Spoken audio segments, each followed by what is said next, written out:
What is shaking, everybody? Welcome back to Surface Noise. Today we got the B-side, and we want to talk about this vinyl bubble that everyone's talking about. Are we coming down the backside of it? I don't know. Maybe there is some evidence that we are. We'll talk about it. But we got an intimate, a little bit different crew today so far. We'll see if anyone joins later. But we got David, Safe and Sound Texas Excursion. What's up, David? Hey, how's it going, guys?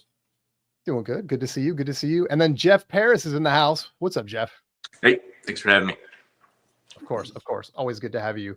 So yeah, welcome everybody. Appreciate everybody being here. We want to get into this. I know we talked about, Chance was saying we talked about vinyl bubble stuff, I guess like 6 months ago, but seems like things are kind of shifting a little bit. It's funny. I was talking to Brandon, Mr. Hall of Fame yesterday, and he's talking about, because he works at a record store. I guess he works there weekends and stuff. And so I asked him, and he goes, yeah, you know what? We are seeing some different sort of habits and different things. Some different kinds of records are starting to come in and stuff like that. So I thought that was really interesting. What's up? Johnny Fever in the house. Hell yeah. WKRP. We were talking about radio stations earlier. Yeah. So yeah, let us know too, guys, in the chat, have you guys seen any differences, any different buying behavior? Are prices coming down? Are things more available? We just talk a little bit about kind of like, how did we get here? How do we get out? I don't know. I think it's pretty clear how we got here, I guess. A couple different things that took place, particularly the pandemic, not the least of which. And then, and there's getting some other stuff. And of course, don't go anywhere, because as we get towards the tail end of this first hour, I'm going to share a link. And I think we got a really fun smash or pass for you guys. And you guys, of course, will get to play along. I'll share the link. The edition is Kids Birthday Party Edition. Are these artists that you want hosting your kid's birthday party or not? So I think that'll be cool. So stick around for that link.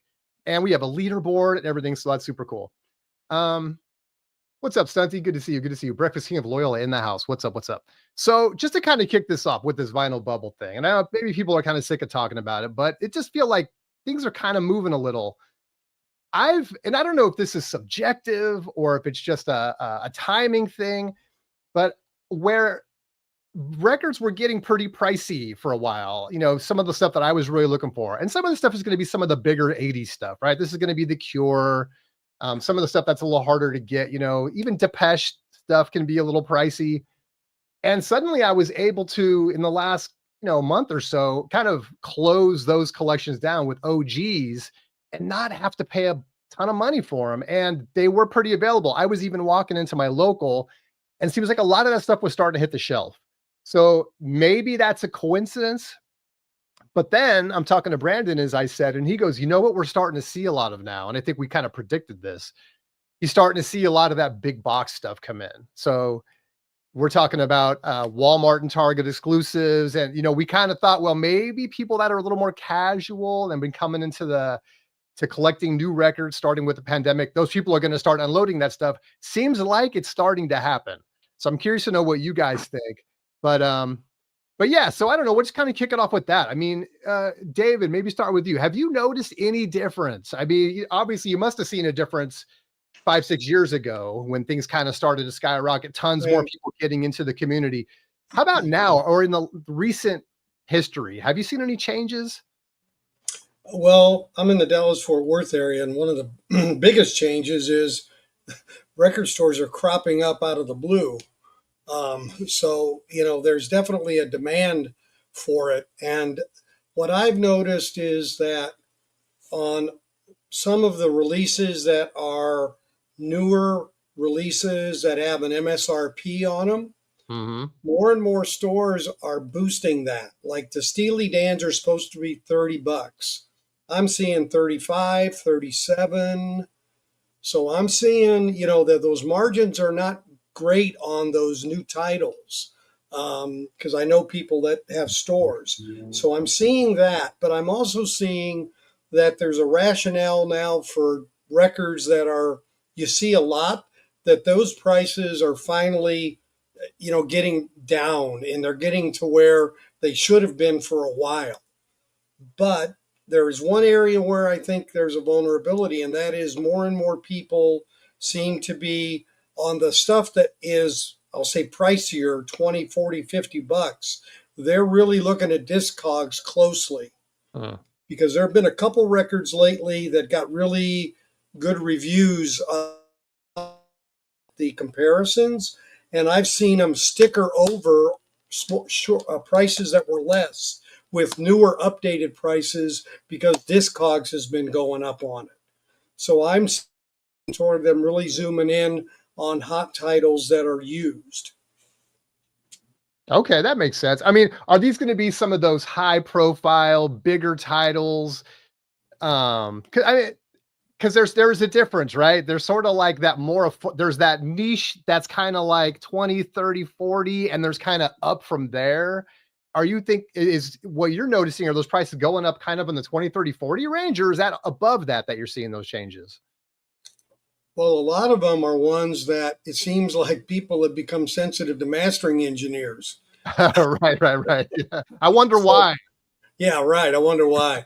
So, if it's like a Robert Ludwig of The Stranger by Billy Joel, that's pulling big dollars now. The rest of them are nothing. Interesting. Okay. Yeah, as an example. And I think we can thank Tim University of Vinyl for that one. Well, now that it's on every hype sticker, every time they remaster something. Yeah, new ones. Yeah. So yeah, a lot of people saying politics maybe coming into play here. Maybe people are starting to. But it seems like you and I have had a different experience because my thing has been I feel like I've been seeing things come down a little bit. But again, I'm not looking at some of that high. Could be the market. I mean, every city's market is not the same. Yeah, I gotcha. I mean, I see people in LA say, "Oh, I got that record. It was $10, and over here it's $25."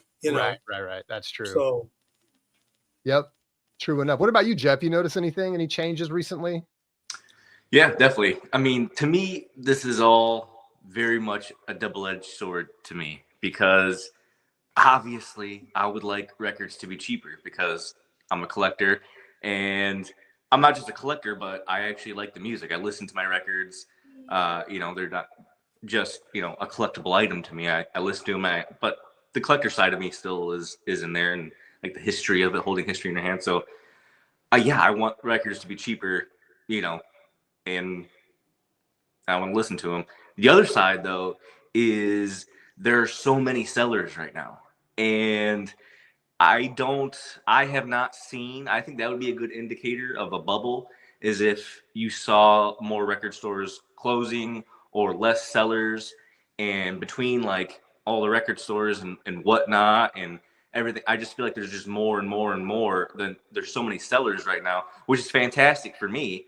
But that's kind of an indicator to me that maybe the demand signal is still there. And I think I'm in David's camp where I've seen prices maybe go up actually of late, and I'm fine with that. Like I'm willing to pay higher prices if that's what sets or sends the proper demand signal to keep record stores open and everything. Like when I started collecting in like 2004, and you guys have been collecting longer than I have, so you probably have worse stories than I do, but like it was so hard to find a record store. Like I couldn't find one as a kid going, and I lived, on the south side of Chicago, and I couldn't find one. So it was like Amvets and, Salvation Army, that type of stuff was the only place I could really get in garage sales. Now, I mean, I got, 7 here in the Charleston area, So the access to records is like, it's unbelievable. And I'm sure, I don't know when you guys started collecting, but I'm sure it was even worse in the 90s, So, I'm willing to pay more for records if it sends a demand signal and keeps everybody open. But I'm also speaking as a person who,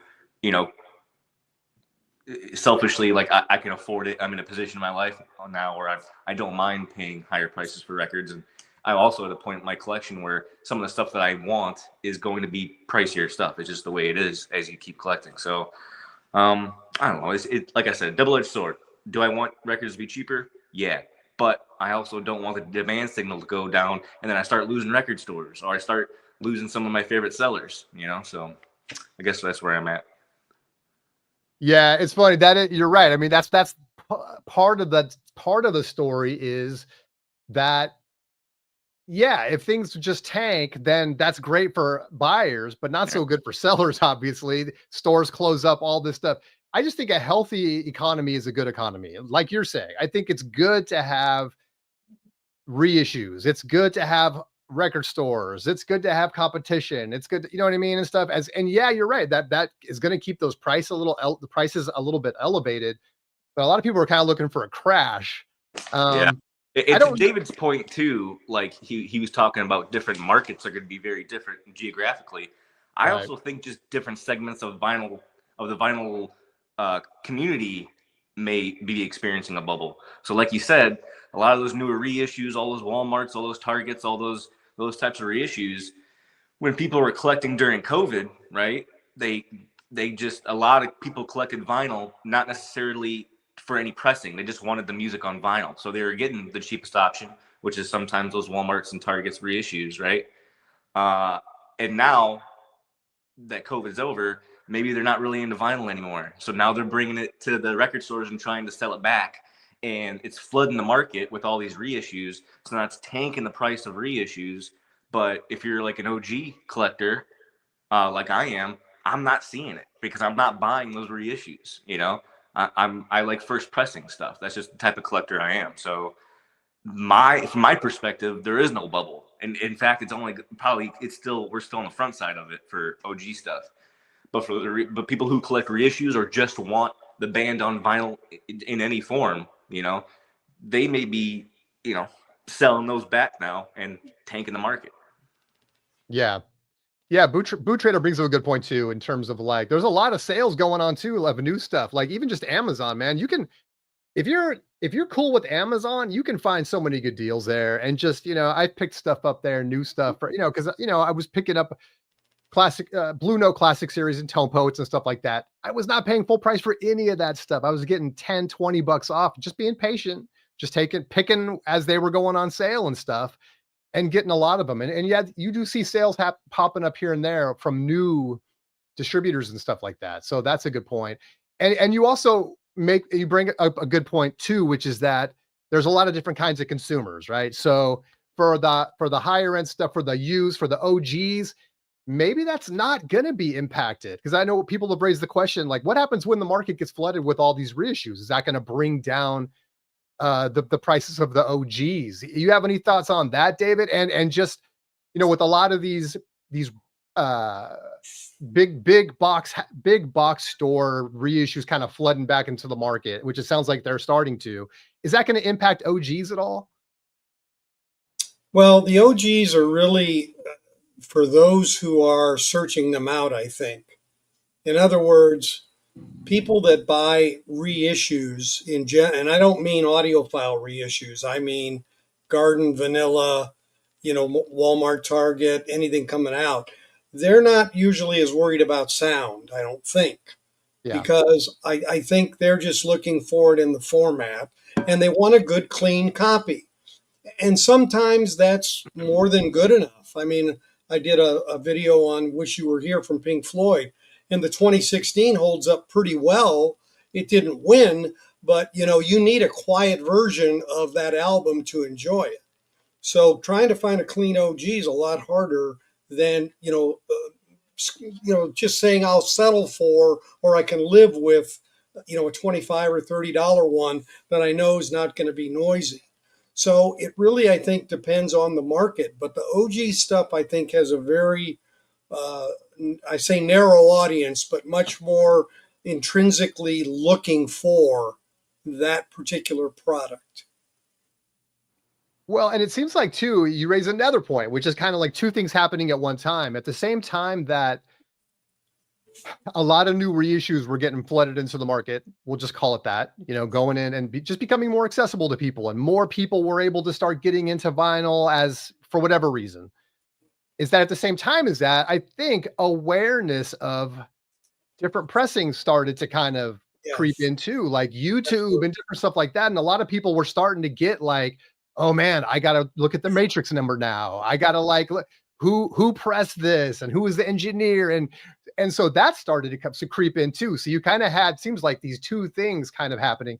to your point, yeah, maybe, and I don't want to use casual as a negative connotation, but it's just, for people that were like, oh, this is cool, let me get some records and have some fun with this, that are maybe kind of ready to move on now. You're right. I don't think they're too concerned about that the quality of that stuff. So, It's funny you mentioned that. Last week I went to a store and I was pulling out records looking at the Matrix. yeah, And there was a guy there, and I knew he was looking at me and watching me. And finally, it got the best of him. And he right. goes, "Are you looking for something on those records? Or, it looks like you're," and I'm like, yeah, he didn't know about the dead wax and the whole, and how one could be different than the other. And he was really shocked, that he thought if you get a record that they're all the same, across the board. So wait, did you say something? You were schooling him on it? Is that what you're saying? I was explaining it to him, and the rabbit hole. Bad. You just created another, like, this poor guy's going to be tortured now, just like we are. Yeah. He said, I got a jeweler's magnifying glass. I need to get that. Well, it's like, I think, who was it that said it? Yeah. Elliot Cruz, rather, talking about, a lot of people aren't obsessed with the AB comparison thing, but I think there are more people now than there were, because just thinking of myself, like, look, I mean, I was kind of, as much as I've always listened to records, always collected, always loved records, always been a part of my life, going back to the early 80s when I was buying my own records and stuff, I didn't know anything about matrix numbers. I didn't know why one Doors would have one label on it, it was red, and another one would have a butterfly on it and all this. Like, it didn't even occur to me. And then suddenly I come on YouTube, like in 2019 or something like that, and there's Michael Fremer talking all about matrix codes and all this stuff, and go on Discogs, and man, the next thing you know, you are being obsessed. However, Elliot, it's like, I made it my New Year's resolution this year. I'm trying to chill out, man. I'm not going to stress over it as much, because then you're always chasing that sound, right? Oh, this one's 1% better. This one's 2% better. Like, good enough is good enough, at least for me. It's like, I can't live that life. What about collecting? And this might take a little bit of a turn here, and I don't know if it's related to, I guess it's how much of collecting is related to our own journey and how much of it is related to external sources. And maybe we'll get into that, in the sense of, like, has the appeal changed? Like, has the hunt changed? Chasing hype versus passion, has that changed? Now all these new reissues, not only are we getting reissues, obviously, that are for intended for people just coming into the market and just to enjoy a $20 record. They just want to pick up a copy of Rumors from Walmart and they're good. But we have a whole other category of reissues, right? So we have like UHQRs and, of course, Blue Notes, and just a ton of different stuff that's coming into the market. Has that shifted your guys' kind of experience? Has it changed your appreciation of records? Has it made it better, worse? What about you, Jeff? Are you do you buy into any of this stuff? Are you out there getting some of these higher end reissues and stuff? And how has that changed for you? Yeah, like, going back to what I was saying, like, when I started collecting somewhere around 2004, I was one of those people just trying to get my hands on the music. I didn't care, I didn't even know what a pressing was. I just knew that I wanted the music on vinyl. Me and my friends thought it was really cool, in high school. And, that kind of started the sickness that I have now. But, I got to say that, like, as my collecting journey has gone on, I have seen a lot of the reissues. I think a lot of them are very cool. I don't have the ear for it. And that's just me, and that's fine. I'm not a MoFi or Analog Productions guy. I don't have the ear to, really truly appreciate that stuff. So what's exciting to me is, and the reason why I mainly, like, I would consider myself a first press collector, is because twofold, right? You have the collectability of it, the collector side of my brain that's like, I just want to hold this piece of history in my hands, and, like, this record is from 1967, and I have it here. I can play it, and it's awesome. I have it in my hands, and who knows what the history behind who had this record before me. It's all like the romantic side, the collector side of it. And, like, that's fascinating to me. And then, there's the music side of it, and I'm just a fan of first pressings. I like the even if I know it's going to sound worse than a MoFi or Analog Productions, I don't care. Because if you did a shootout like a lot of like you guys are really good at it, and like Mike the In-Groove, people like that, I'm wasted on that. That's you could that's just not me. I can barely tell the difference, to be honest with you. So that's why that's kind of how I've navigated the vinyl community and found my niche in what I'm doing. So I'm going to stick with that. I think people who collect hi-fi stuff, I can see how that takes over some people, because it is really, really cool, especially upgrading all your equipment and getting the best things, and then you get the best version of that record possible, and then playing it and seeing it's all coming together. Your whole vision and everything. But yeah, that's just where I'm at. Yeah, dude, you and I are kind of in lockstep. I'll be honest. Before I hand off to David, is like, and even more so, like I said, with my New Year's resolution, is I just, as it's so easy to get obsessed, like Elliot was saying, right? It's easy to get caught up in that. And a lot of people do. Nothing wrong with that. It's fun. It's fun to like chase stuff and to add new things to the collection, upgrade your gear, get more sound, and all that stuff. But I had to take a step, and part of it is like my means. I'm not going to buy $100,000 stereo. It's just not me, right? So I'm not going to waste my money on some, a record that's going to sound better if I have a crazy stereo. But at the same time, it's like, I think to your point, which is like, there's this, like, notwithstanding the romanticism of owning some old, school like stuff, that where the history of the record and things like that is just like, it was good enough for me when I was growing up, man. You know what I mean? It's like, it's good enough for me now. Like I have my Journey records that I was listening to when I was 12 years old. They sound the same. Not great. Maybe there's someone's going to come out with a better pressing and figure out how to fix it and all this stuff. But you know what, man, it's like, I'm good. So that's kind of my take on it. What about you, David? Well, I'm a lot older than you guys, so a lot of those OGs I already had or have of the ones I wanted. So, but I'm really respectful of what you said, Jeff, about that authenticity and going back to that original. And I mean, there's a lot of even covers and things or gatefolds that are different when I got them originally that I never even realized they came out with different ones later, to make me think the one I had was even special. So, it's funny, the perspective. And today for me, I'm trying to get to where I'm keeping what I think is the best sounding one I have. And then, maybe passing off the other ones that I have, doing a lot of shootouts and things like that. But the high end ones, it's, I'm very picky about which ones I buy because I pay for them. I don't have any record company sending me, freebies like some people. And, so I've got to be, judicious in my decision making. So I'm not going to buy something that I terribly hate. But I'm going, like, I got the whole Atlantic 75th series from Chad. And the reason was, half of it is, well, a third of it's jazz, and I don't listen to jazz. But I like the rock and I like a lot of the soul. And I just really wanted to support someone that was doing that much effort in that important of a space. And all the ones that I've heard on there have been stellar. Now there's half of them I haven't opened because they're like jazz. But so How dare you? how dare I? There may be a day where I sell those. I don't know. I don't know. But my point is, I've got to be pickier, and I do what I do for the channel. And then at the end of the day, a lot of times I end up saying, man, this OG, what I found at the end of the day for me, OGs were a lot better than I realized at the time. Interesting. Yes. Yeah, David, that's an interesting point too, where you're talking about, getting stuff that even though you may not necessarily, you're just stashing it for now because you want to support what they're doing.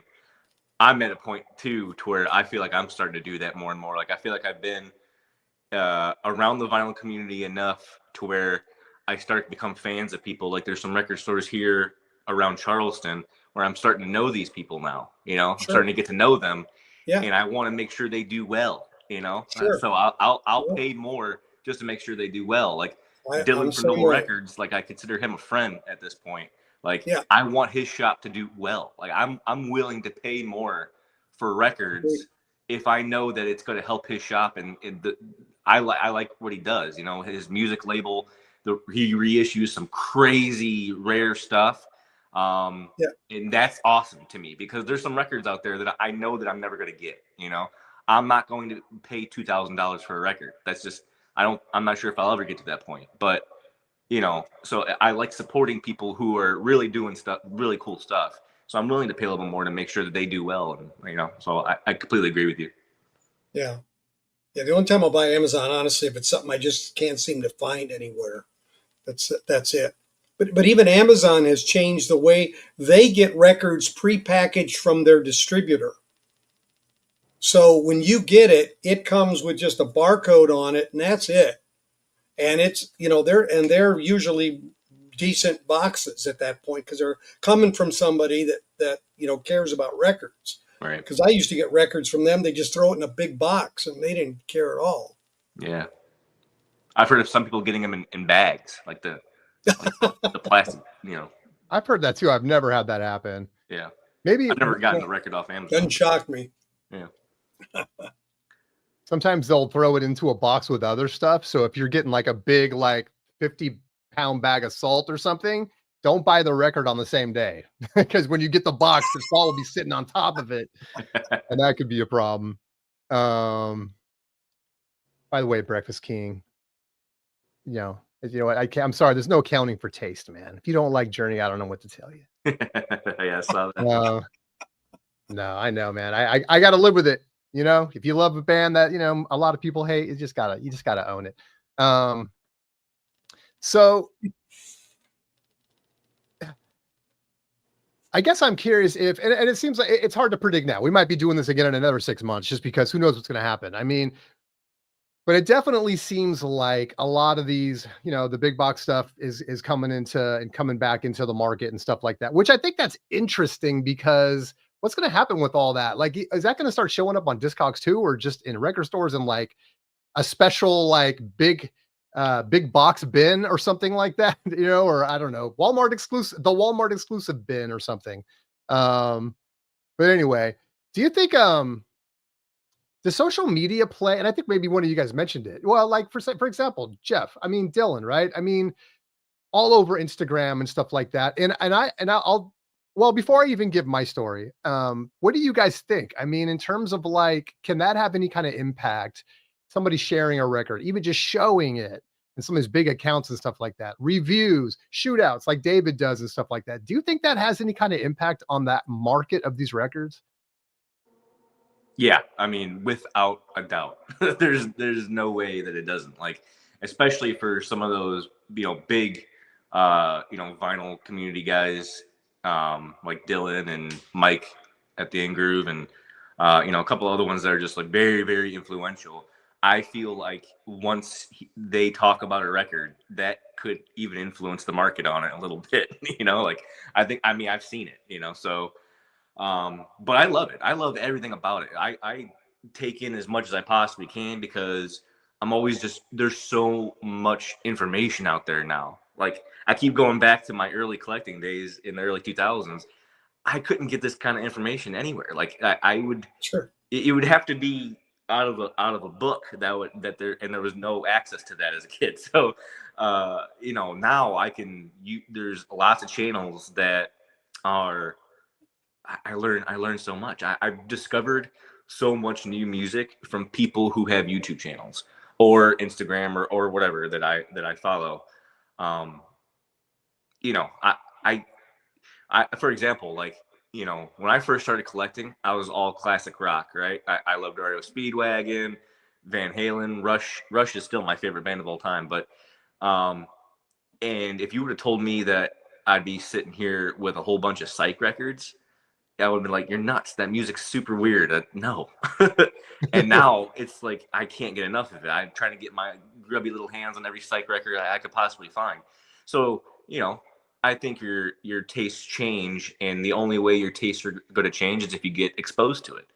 And now there's so much you can get exposed to it, an unbelievable amount, and I love it. I love it. Yeah, it's like if you see something on social now, man, and it's something that you think you might be interested in, you got to immediately go snag it, right? So I think a lot of people feel that way. And the reason I say that is because I picked, and I've told this story probably people ad nauseum, people are getting sick of it, but I didn't know anything about the record Ramp, right? Roy Ayers Music Productions. And somebody had just showed it. It was just a picture of it on like Instagram. And so I go sample it. I'm like, this is awesome. I have to get this. It just so happened I was going on vacation that week. And so I didn't want to order it and have it be delivered while I was gone. And it was like an OG was like $90 at that very moment because he just posted it. So I thought, okay, fine. I'll come back. I'll buy it, go on vacation, come back a week later, pull it up. It's like $200-300.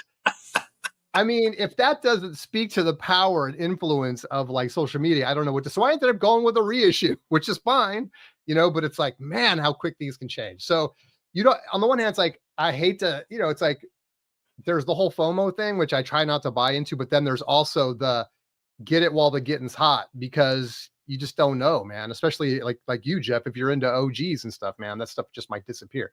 Yeah, you're telling me. Right. I'm sure we've all had a similar situation. Yeah. So David, I already forgot what my initial question was, David, but do you have That's something? okay. No, the influence of it. Yeah, I mean, Yeah, right. I have people who comment after shootouts on a variety of things like, boy, I'm glad I didn't buy that one. I was thinking about it, or vice versa. I need to go get, I even have a few people I know personally. And if they know I'm working on a shootout, they'll say, can you let me know which one wins ahead of time so I can buy it? So, Hey, you can make some side money on that. yeah. I mean, so, and I'm not comparing myself to Mike or to Dylan or anything, but in the sphere of people who watch, I think it does have an effect. And the only difference is they just have more influence because they have more audience, right? So it's like, you could influence myself, Jeff, in some small way, but yeah, it's just that more people have eyes on that stuff. Yeah. So what about, I don't know if this fits into this. I feel like I don't want to just keep beating this to death, but like, in terms of like, I feel like we've already beat it to death. But the whole thing with the whole grail thing versus like gimmick thing, and where like, is there some manufactured FOMO since that and David, maybe this is a good thing for you to speak to. And you've both been collecting records a long time, and I've been doing it off and on for forever. Is there a new sense though, in say like the last few years, like for example, putting the audio engineers on these hype stickers and stuff like that? These higher priced records, these reissues, is there some kind of FOMO happening because these are considered like, are they, can you even call it a grail? I mean, could you say like a UHQR is a grail? I don't know, but how much is that? Does that even, because to get out of the realm of like the big box stuff, but that's a whole different category, but like in this higher end market, am I even framing this? Is it making any sense? I know I haven't asked the question yet, but are we turning gimmicks into grails, I guess, for people with these high end, records? I don't know that I would use the word gimmick. I mean, I think the marketing and the strategy is very different. I mean, let's take Rhino Hi-Fi as an example. They have funneled a portal through Steve Westman's channel to literally announce and release on that to the vinyl community. And it's, I'm going to say, free marketing. Think about it for a minute, and it's very helpful to Steve, I'm sure, as, he's done the hard work to meet these people and to get the job done. But that's a very direct way of doing it.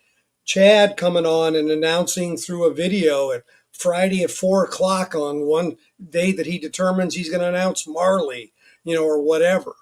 So a lot of these have, whether it ends up being a grail depends on how well does it sell out, how availability. That's what makes a grail is usually limited access. the Led Zeppelin 2 RL is because there aren't that many out there, and the ones that are out there usually sound like crap. So, so I'd say it's really generating interest in a very focused way towards niche customers in a market that's pretty well defined. Okay. You have any thoughts on that, Jeff? Yeah, I do. I agree with David wholeheartedly. I think there are some gimmicks out there, though. Sure. if the hype is justified, like your example with Chad, you know how much care and effort has gone into something like that to make a superior product so you can enjoy it to the maximum benefit.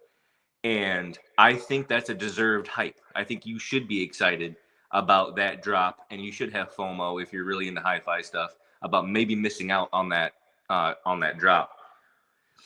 What I don't like, and what I do think is gimmicky, is I guess record labels or big box stores, whatever, who just pump out variants, especially colored variants, Yes. to manufacture scarcity.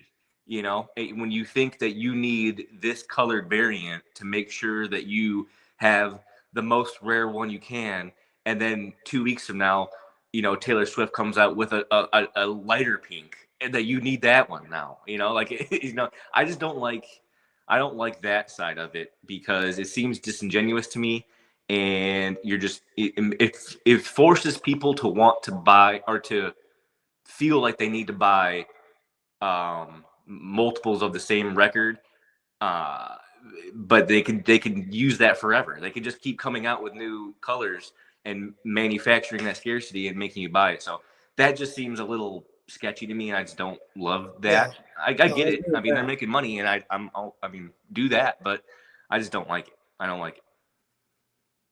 Yeah, I got you. And it's like it's not for me either. But on the other hand, it's like, and this kind of goes back to your earlier point in terms of, does it help keep the market going because there is a customer for that? Fine. It's like other categories have done it, and maybe they're taking a page out of, like, and I know people don't like this comparison, but comic books and sports cards and stuff like that were basically tanking, and came up with some strategies to, like, make it interesting again by doing limited editions and by doing, multiple, like, covers or whatever, and I'm not a collector of comics, but I'm just saying, so I get why they would have got into that. Are they going to start doing signed records? That's something else I thought about, like Record Store Day. Why don't we get like 20 signed Taylor Swifts or something? I don't know. I mean, I get it. It seems gimmicky. Yes, it's not for me. But on the other hand, if it keeps things interesting for whoever that customer is, it goes back to my whole healthy, thriving economy, healthy economy. It doesn't all have to be tailored to me, obviously. So whether I would buy a signed Taylor Swift is irrelevant. Whether someone else would enjoy it, fine, do it. I think if it gets people hype and more people in the record stores and buying stuff on Record Store Day, great. That's kind of what we have now, and on Record Store Day. And I should ask Jeff. I mean, are you someone that does Record Store Day at all, or okay? No, that's the opposite, basically, of what. Not a lot of OGs coming out on Record Store Day. I know, right? Yeah, I kind of assumed you were going to say that. But Dave, what about you, man? Are you a Record Store Day guy? I've gotten a few, and Chance has gotten a few for me, and there's usually one or two that are interesting, but I'm not a wait in line, sweat next to somebody else at 3 a.m. kind of person, But do you guys would you guys defend people's right to do it? Oh, absolutely. Yeah. Okay. Yeah. It's just, but when 50% of the releases are live, records, and I'm not even into live records, then, you got two strikes because you don't like jazz and you don't like live. So you're not going to get all the Bill Evans reissues that come out every Record Store Day. Yeah. But I did get a Chet Baker. Okay. I'm not saying people who buy every color of every variation of every record is not justified. It's just it's not for me. Right. And I don't. To me, it seems a little sketchy. To me, it seems a little gimmicky. But some people love it, so why not do what makes you happy? This maybe we do this. So what about, and I know this becomes I don't think we even had this group here before. So I'm excited to have David and Jeff with me and talk about some of this stuff. If we're rehashing it, I think it's fun because we get different perspective on this. What about, do you guys have opinions on graded records? Because I think, as I mentioned, like a lot of these things that are happening that have happened in other categories, like, coming out with 50 different covers or variants like they did in comics and cards, limited editions, all that stuff worked in those other economies.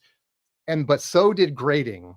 And so cards got graded, comics got graded, lots of resistance in the beginning, but now it's like just common. What do you think about records? You guys have any opinion about graded records? And whoever wants to go first. You go ahead, Dave. Do you mean the fact that people in used records are grading them? Just so I'm clear what you're asking. Grading and encapsulating records, yeah. So in terms of like, do you think that? And I guess it's a whole different discussion in terms of, do you think that'll help the economy? Because I make the argument that slabbing. I just want to be clear what you're asking. Slabbing. Okay, slabbing's a whole different. Okay, all sorry, right. Slabbing. Yeah, just to be clear, okay. Slabbing. Well, that's just a twist on an old thing, like you said. I mean, a person buys it; they can do whatever they want to do with it. I don't really, it's not for me, but that doesn't mean there's anything wrong with it. That's a keepsake for somebody, and hey, all the more power to them.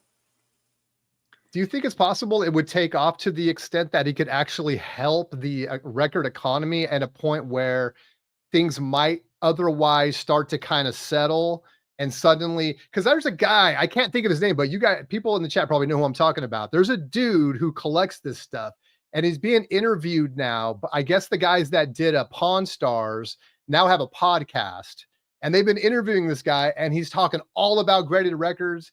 I don't know his name, but he shows himself on Instagram. He has a ton of these things, and it is really becoming, I could see this starting to become more mainstream, and I think it has to actually take off. Sure. And I don't mean to jump on you, Jeff, but just to continue to follow up, David, could this be something that actually helps or hurts the vinyl economy? Dave? If it really gets into a sphere of saying that people are taking like a lot of OGs, for example, and they're doing that with those, it's probably going to raise the price of those, is what's going to happen. Of the ones that are left over. Yeah, so Jeff's got to keep moving, What do you say, Jeff? Yeah, so I got a lot of opinions on this, I guess. But to make it short, I think it will help, for sure. I don't mind it. I wouldn't do it myself because I listen to my records, right? I'm not just a collector. I listen to the music, but I would never shun anybody away who is strictly a collector, right? I have that side of my brain in me where I am a collector, like I want the fun of the thrill of the hunt, and the fun of collecting is half the reason why I do vinyl records, and the music is the other half, right? So I guess speaking just with my collector side of my brain, there's no reason why vinyl records shouldn't be looked at in the same regard as rare sports cards or rare comic books, where some of those reach those astronomical prices. I think there are some records that deserve to be kind of in that ballpark. And I don't know why. Like, for example, we were talking about before the podcast started, the Velvet Underground and Nico, right? Right. And we were talking about how the prices have really skyrocketed on that. But think, so a really, really clean one, banana, everything, Emerson cover, you're looking at probably $2,000. Why is it not like $50,000? Like some baseball cards, you get an Honus Wagner or Babe Ruth or something like that, you're looking at $100K. You get a Charizard, you're looking at $100K, right? So I think records should be in that same realm, in my opinion. And if slabbing records gets us to that point, I think that would be good. I don't think it would impact the day-to-day collector at all, because not everybody's looking for an unbelievably clean Velvet Underground, Nico, Emerson cover, first press, East Coast, that kind of stuff. Not everybody's doing that. So, but I do think that it should be respected more in that realm. And I've been saying for a long time that I think we should get away from the gold mine standard and we should start going to numbers, because it's just, there's so much nuance to grading records that it's just, you get burned a lot with the gold mine, when I think you should be a 1 through 10 at this point. Well, and the other problem with that is when you're slabbing it, you're really grading the visual, which, gold mine's visual, but as a buyer of records, I'd really prefer a play grade because which that's some what I do. really Some care of them about. will grade the music. So there are services that I think might be useful. One is like play grading the music and not encapsulating it. So they'll do that, and then they'll actually create like a high definition audio file of it. And so, you can hear it. You can even if you're going to sell it, you can still have the music. And it might be good, like for some of these high end things, for like you're saying, David, is like, look, someone's going to say, hey man, I got this butcher cover. It's VG plus, and you're going to spend thousands of dollars on it and get it, or whatever one costs. And it's not going to be anywhere near that. This has at least someone saying like, here, we play graded it. This is the grade we gave it. And, and even here's a file of it so you can listen to it. That I could see that having some value in that use case. But yeah, like Johnny Fever says, what's the point of seeking out specific pressing just to put it behind plastic? Yeah, totally. And I wonder if, Jeff, to your point, is that like, yeah, maybe it's not going to hurt us, average buyers, because, as long as it's just kind of reserved for those like records that are already either out of reach or not desirable to people that listen, like a sealed Velvet Underground and Nico, or, super high end stuff or whatever, it shouldn't really taint or whatever you want to say or impact the vinyl economy. But what happens when all those get graded? Then they start finding other stuff to grade. Then pretty soon it starts, it starts to like shake into stuff that maybe we would buy. I don't know. Because I feel like with comics, we've definitely gotten to that point. Like if it's a certain comic, it just gets graded. And I know it's different because with records, there's so many reissues. With sports cards, the only card that has value is the first pressing. They're not there's no like reprint that's worth anything. Records are different, right? You can press them and print them, and they will have value.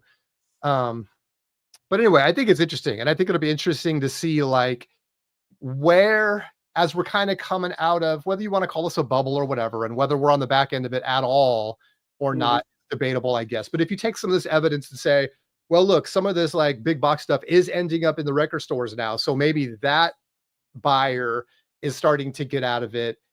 And it's kind of interesting to see like where the levels go up and down. Like, are the OGs going to start going up? Are they going to get impacted by flooding the market with these reissues? Is grading going to have an impact on that?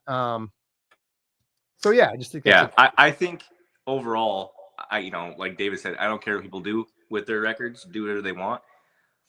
As a general rule of thumb, this is just Jeff Paris speaking, I don't like it, right? Right. I don't like slabbing records because... You don't like it for you, or... Oh, sorry, go ahead. For me, just for me. Right. Like, just because, in my personal opinion is, I don't like the idea of it, because unlike a Pokemon card or a baseball card, you can't listen to those, right? So half the enjoyment of it is listening to it.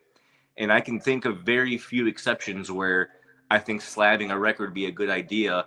I mean, the best example you already talked about is like a First State Butcher cover, right? Because that's a common record anybody can get pretty much any time. It's just the cover that makes it so rare, right? So if you had like a museum quality, something sealed or in the shrink of a Butcher cover, that you could slab that and keep that in posterity as a time capsule, right?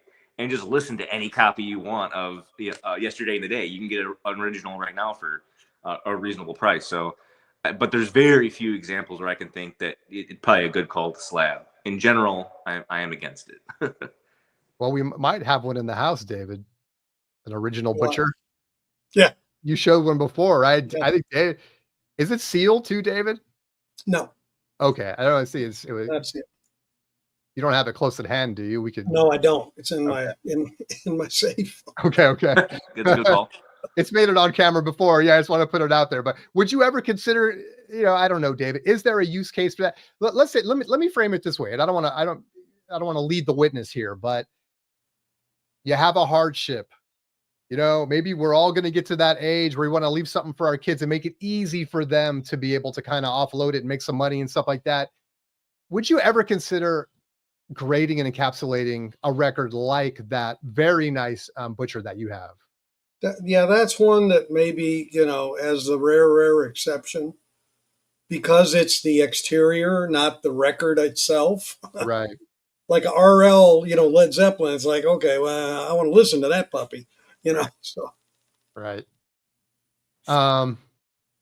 Well, cool, man. So we are coming to the end of this first hour. Don't go anywhere, guys. I'm going to share the link. Oh, wait, I'm not sharing a link today. Oh my God, I'm so sorry. I tease everybody. Everybody can drop off now. I'm not sharing a link because I forgot. We're doing this a little bit different today. We're doing a little smasher pass. We're doing smasher pass. I had to change it up. I'm so sorry. And by the way, thank you, Steve Aoki. That is the guy I was thinking of. Somebody dropped it in chat. He's the guy that he collects field stuff. He collects stuff that's been graded and encapsulated, and now he's into records and he's talking all about it. So I'm just curious. He's a very high profile person, and now that he's on the podcast with the Pawn Star guys, people are going to start going, leaping through their collections and saying like, oh, look at this. I have this like minty fresh Dark Side of the Moon with the blue triangle on it, but anyway, so before we get into this game and while we cap this first hour off, did you guys want to show some recent pickups? I know we haven't done that in a while, so. And it doesn't have to be a butcher cover. I think Dave has a live unboxing. Remember? Oh yeah, we got a live unboxing right here. Hold on, Dave. Let me get you on. Let me blow you up here. Here's an unboxing. Let's see what we got here. This is going to be a surprising one. Boy, look at all that cardboard. Woo! It's a good mailer. Yeah. What's in here? No cover. Oh, they even separated it out? Okay. Oh, wait, did it not come with a cover? It's the Fleetwood Mac Tango in the Night Disc 1 that was defective with bad EQ redone. Interesting. So now I can shoot this out. Huh. So I did a video on it. All of them just had bad EQ, and so they've had to kind all of the disc ones were bad. Side 1, disc 1. Yep. So they sent them out. If you notified them, they sent them out. And now they're back on sale in their store with the good one in the set. So. Okay. See, now the bad EQ one is going to be, it's going to go up. Oh, that's true.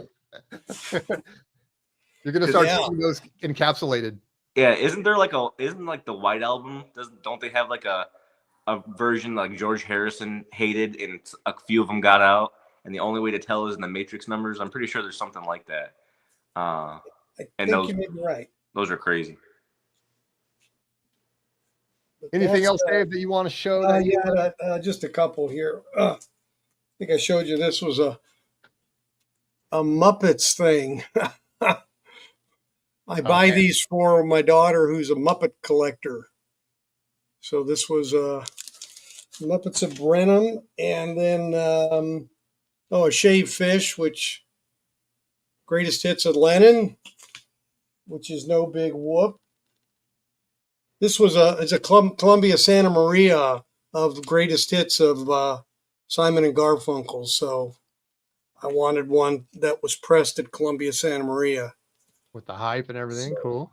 I found one of those, and I think that's it. Yeah, that's it. Very Not cool. a lot this week. Yeah, I've been pretty slow too. What about you, Jeff? Yeah, I got a few good ones here. So let me see here. Start off with, I am the biggest sucker for promos. I literally can't get enough of promos. So got Norman Greenbaum back home again with the timing strip. Very, very cool. It's a white label. And I've been saying this wrong my whole life. Reprise. I guess Chance corrected me on that last time I was on the podcast. I still can't decide how I want to say it. I know. Yeah. It's reprise. Yeah, I've been saying reprise for a decade. And then I went to Knoll Records actually like last week, and I found some cool stuff. So I'm obsessed with the Voice of America radio station collection he's got going right now. And if you don't know the history of Voice of America radio station, definitely give that a Google because the history behind that radio station is so fascinating. And there was this guy, basically, the whole record collection went up on auction. And some guy bought it, and then he was really into jazz. Basically, all he wanted was the jazz stuff. So he contacted Dylan, and Dylan got to buy basically the whole rest of the collection. So I'm obsessed with it. I'm trying to get my hands on every Voice of America record I possibly can. So this is a Siren, really, really great rock. This is, promo copy on the white label Electra. I just think that's a really cool white label. I like the white label Electras. It's up there. It's up there with like the Columbia 6i white labels. I think those are really cool too. Do you know how many pieces were in that collection? Are we talking like hundreds or? No, like tens of thousands. Wow. Holy cow. Yeah. I think Dylan bought like 70,000 45s and like 50,000 LPs or something like that. Holy cow. That's so crazy. He's been selling a lot of them. I found this there too. This is really cool. This is M&R Rush, Reach for the Stars. And the reason why I got this is from 1980. They're from Chicago, and they played in some like the same neighborhood that I grew up in. And my dad said he saw these guys at like a bar one time playing. But they used to open up for some decently big bands like Mahogany Rush and stuff like that. But M&R Rush is really, really cool. And I've never heard of them. And I looked them up, and they, just basically they're from where I'm from. So I thought that was pretty cool. Then I got this one off the wall. This is Translucent World. Strange. This is like Terry Brooks is a singer on this one. I have another Terry Brooks where it's like something like it's like Fire and Water or something. I can't remember the name of the album. And I didn't like it. I don't like it. It's I have a first press of it, and they came out with like different colors even back then. I can't remember the name of that record. His one of his first albums. It's like Fire, Water, something like that. I didn't like it. I was like, man, this Terry Brooks kind of sucks. But then I listened to this record, and it doesn't sound anything like that. This one is awesome, like hard psych rock. Really, I love that cover, dude. That is cool. Yeah. I mean, this record is fantastic. Yeah. Translucent World by Strange Terry Brooks. But and that cool label too. But yeah, this one's like hard rock, psych rock. That's right up my alley. Not like the other one at all. And then I went to another record store while I was out at Charlotte, and I found this one in a bin in the back. This is Chameleon Church, a really awesome psych band. This is a yellow label promo copy. And what's interesting about this one is, let's see if you guys remember. Does this guy look familiar to you? Chevy Chase? Yeah, it's Chevy Chase. Whoa. Yeah. So young Chevy Chase was, I think this is 1968. He was in a psych band, Chameleon Church. And this is like right down the middle of the road pop psych, but it's Chevy Chase. I thought it was pretty cool that he's the drummer for this band for a short period of time. But it's just cool. It's got the cool mono promo sticker, and I'm a sucker for that yellow label too. I think they're really cool with the MGM yellow label. So and that's my pickups. Nice. Chevy Chase, that is wild, dude. Yeah, pretty cool. Not just the guy from Vacation. All right, well, Jeff, since you're such a fan of original OGs, here's one you're going to be able to appreciate. How about a little Cyndi Lauper for you right there? She's so unusual with the hype sticker in the shrink, baby. Just look at that. There you go. And the insert is there too. So, hey, if you want to work a trade, you just let me know. Hey, real quick, I was battling the A-side guys last time I was on the podcast. Some of those guys hate shrink wrap, and they rip it off as soon as they can. How do you feel about it? I'm fine with it. If there's a hype on it, then I'll keep it. And especially if it's not like scrunching the jacket or anything. Right. I like hype stickers. If I don't make an effort usually to try to get hypes, but if I get one, I try to keep it. And I'm not one to cut it out or anything, especially on like an older record. Yeah. But on the other end, if there's shrink on it and there's no hype and it's just kind of looks like crap, I'll just take it off. dependent? Yeah, it just depends. Okay. So I hit up my local the other day. In fact, they had an OG of Maggot Brain, Funkadelic Maggot Brain, and it was looking sweet, but it was $275. So I was like, ugh. But I'm like texting everybody I know, like, hey man, you looking for an OG Maggot Brain? Because here one is. But I did pick up some stuff there.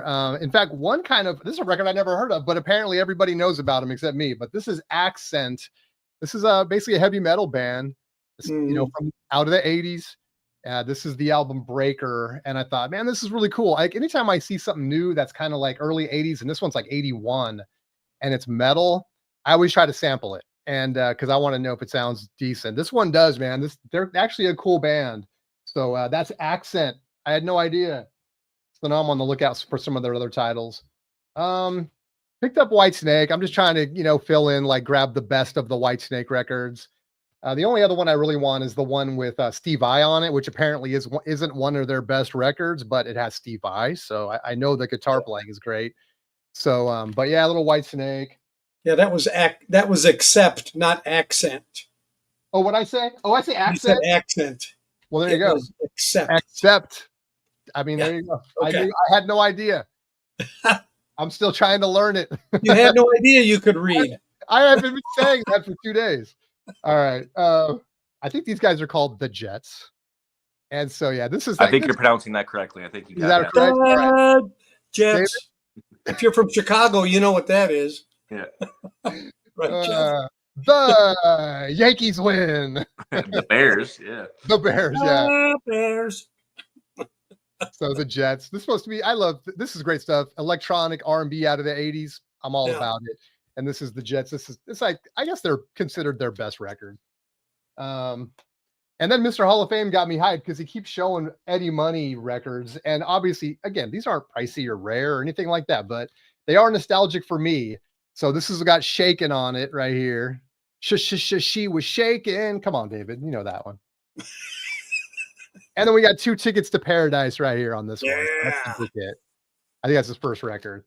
And incidentally, for people that care, I always blow. Brandon and I get real personal about like talking about our histories and stories that we grew up with records and stuff. And I told the story about my mom actually met Eddie Money. I know not a big deal to most people, but he was huge in the early 80s and late 70s, and got his autograph on a little napkin wherever it was they were. So that's kind of cool. There's like 3 Dead or Alive records that I want. Again, growing up with this stuff in the 80s, this is very electronic dance music. Pete Burns is the lead singer here. Dead or Alive, this one's Mad, Bad, and Dangerous to Know. So got this for a good price. Psychedelic Furs. This is Forever Now. This is the one I had. This one has Love My Way on it, which that video was in rotation on MTV back in the day. And so it's the one I had as a kid. So when I saw on a cassette tape, I think, so I saw this at a good price, which again, not a pricey record, but it popped up at the local. So I grabbed it. And then like Jeff, I haven't been a lifetime Rush fan or anything, but I'm trying to fill in some gaps. So finally picked up a copy of Fly By Night. Yeah, I know it's got ring wear, but it's actually clean. Their second record. So I got a lot of their like middle stuff, that kind of their best stuff with all the hits, but now I'm kind of trying to fill in some early and some later stuff. So you got Neil Peart on that one. So you got the best drummer of all time. Yeah, exactly. Right. So obviously that would have been a good cover for the Hooters. Yeah, exactly. Fly By Night, ladies and gentlemen. Yep. For those Rush heads. I probably take the same kind of crap for liking Rush as people take for liking Journey. So whatever. No way. No. Rush and Journey are not nowhere near the same category. Come on. Nowhere near. No. Rush is unequivocally incredible. You're saying Neil, Sean, and Steve Perry don't make a good duo on the guitar and the vocals? Not like Rush. No. No. Geddy Lee, Alex Lifeson, Neil Peart. Here's the fact, guys. You either like the vocalist in Rush or you hate the vocalist in Rush. Yes, exactly. There's really only 2 camps. One of the best rock and roll voices ever. I don't know how you couldn't love Rush. Rush is incredible. But you acknowledge there are people that they hate Rush. Nope. I do not acknowledge that. That's incorrect. Vinyl and Kicks Rush Legendary Journey is met at best. You know what? And here I like Mahogany Rush with Frank Marino. What am I saying? Okay. Yeah, I saw a comment actually there. Is it Pert or P-Art? It actually is P-Art, but Neil Peart said that so many people mispronounce it that he just goes by Neil Peart to answer that question because he did an interview specifically That's addressing why that. I keep correcting people. Right. He's like, all right, I'm Neil Peart. Yeah, Vinyl, you're right. It's our Tokyo. It is apples to oranges. I'm just bringing it up because these are bands that people love to hate, I guess. You either love them or you hate them. And I grew up with Journey, man. So, it's one of those things where it's in your DNA. I'm sure everybody, if you're honest with yourself, has a band or some music that you heard maybe as a young person, and people, it's a little, you keep it in the closet, but you know what? No, let that flag fly. All right. Well, hey, let's wrap up the first hour, guys. Chance, I'm sorry. Let me just tell you, we've been live for 1 hour, 5 minutes and 43 seconds. So if you use that as any indicator, that'll help you maybe edit this. Want to appreciate you guys for being here. For anyone on the podcast, thank you for listening. And don't forget to watch the freestyle, so to speak, which will also be coming up. If you're here live, don't go anywhere. We got a fun game here. We're going to do Smash or Pass, and this is going to be Kids Birthday Party Edition. I thought let's have some fun. And, I tried to pick all people that you would not want to host your kid's birthday party. So let's mess with that. George Costanza comes to mind. Boom. There it is in all its glory. Nice. So I picked I don't know, some of these, I think we got about 26 people here, and we'll kind of just go through these and talk about why you would not want this person. You would not hire this person. And again, some people are living, some aren't. You would not want this person to perform at your kid's birthday party. Food Trader says Pee Wee Herman. Yes. I tried to keep it to musicians and, artists. So let's just go down the list here. Let's go. I just broke it. There we go. Let's start with Zappa, Frank Zappa. And of course, I tried to use the most flattering pictures I could find of all these people. You want Frank Zappa hosting your birthday party, Jeff, your kid's birthday party? No, I'm going pass, mainly because I have 2 girls, and that would just terrify them. So, yeah, I'm going hard pass. Not hell no, but pass. A pass. Okay. What about you, David? Hard pass. Oh, hell, are you saying you're at a hell no level, or are you just at a pass? I'm very close to hell no. Oh, man. Yeah. I got 6 girls, so Whoa. All right. Let's say we'll throw him in the pass. We're going to pass on Frank. That's fair. And I should have made a rule where you have to pick somebody, because I know a lot. We'll see what you guys think about these guys. All right. What about Iggy? Is Iggy Pop getting the smash or pass for a kid's birthday party? Now, keep in mind, this guy he is he can twist himself into different shapes on stage. That's what I was thinking. He's a little bit more of a performer, Exactly. He's going to get the kids laughing. As long as somebody doesn't piss him off in the front row and he's not tempted to just dive on him. Yeah. David, you go first. I don't know. Iggy Pop your kid in the mouth, Go ahead, Dave. That's too much gymnastics. I'm going to pass on that one. Oh, I'm going to pass on Iggy too. Okay. Yeah, I'm going to pass. Final Dreamscape said all day. Frank Zappa, Uncle Zappa, he's harmless and could knock some sense into him. Yeah, it was. Yeah. Iggy is a definite yes, says Tokyo. He's a sweetie. We got 2 passes in the house, though. I'm on the edge. I'm on the edge in that one, but. Are you? Yeah. All right, we're going to put him here. All right. We're going to pass. I'm going to have to overlap here. All right, what about Bette Midler? Looking sweet in this photo. So are we going Bette Midler? You'll be going. I can't say her name. Her in Hocus Pocus, or her as an actress? No, yeah, we're just going for her. Yeah, she must have a record, right? Or no? Does she not? Did I mess this up? Oh yeah, lots of records. Yeah. So she's a singer too. She's the wing beneath your wings, Yeah. Right. So yeah. Yeah, I'm going all day, because Hocus Pocus is a hell no, but all day she's a nice lady in real life. I'm going to Bette Midler, right? Yeah. Okay. Right. What about you, Dave? I'm going to pass. Oh, so we got 1 smash and 1 pass. I think Smash it. I'm going to smash too. We'll put it right here. Half and half. Man, I'm gonna have to really roll these over. Hell no, she's toxic, says Vinyl Dreamscape. All right, what about who is this? Oh, Jerry Lee Lewis, right? A little wild on the piano. This guy could entertain some kids, don't you think? Just What do you don't say? tell them that any of your kids are cousins. You'll be all right. Yeah, didn't he have something going Yeah, on? that's right. Yeah, married his cousin, right, David? Yeah, Yeah. and then some. Well, Yeah. that's why I picked him. We got nothing but the best here tonight. If it wasn't for that, I would say all day. That would be super entertaining for kids. You have to do a head count after the show, after the birthday party. Yeah, I gotta go. Hell no, just because of the history behind all that. I don't know. Where are you at, David? Yeah, I'll join you on that one. All right, we got hell no for Jerry Lee. Sorry, no love. Which is a shame because he would be Shame, good. because at least he's not a hair sniffer. No. All right, what about Rod Stewart? How is he showing up at the party?